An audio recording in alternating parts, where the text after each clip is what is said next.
റോഡരികിലും കുറുകയും നടുക്കുമെല്ലാമായി കേരളത്തിൽ അങ്ങോളം ഇങ്ങോളമുള്ള റോഡുകൾ പൊട്ടിപ്പൊളിഞ്ഞു കിടക്കുന്നത് കാണാം.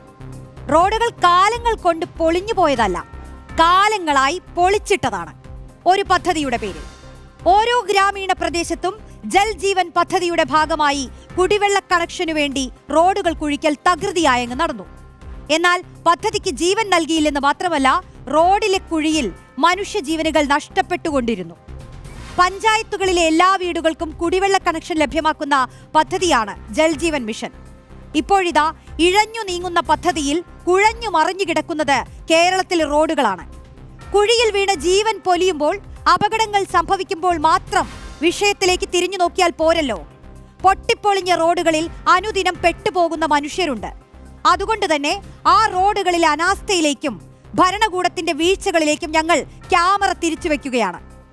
9,900 കിലോമീറ്റർ റോഡുകളാണ് സംസ്ഥാനത്ത് തകർന്നു കിടക്കുന്നത്.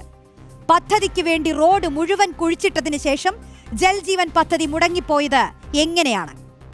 അനാസ്ഥ കേന്ദ്രത്തിന്റെയാണോ സംസ്ഥാന സർക്കാരിന്റെയാണോ? പദ്ധതി നടപ്പിലാക്കേണ്ട കരാറുകാർ കൈയൊഴിഞ്ഞത് എന്തുകൊണ്ടാണ്? പൊതുവഴിയിലിറങ്ങുന്ന മനുഷ്യരെ കുഴിയിൽ വീഴ്ത്തുന്നത് ആരാണ്? ന്യൂസ് ബസ് ചോദിക്കുന്നു, പൊതുവിടങ്ങളിലെ മനുഷ്യ സഞ്ചാരങ്ങളുടെ കുഴി തോണ്ടുന്നതാരാണ്?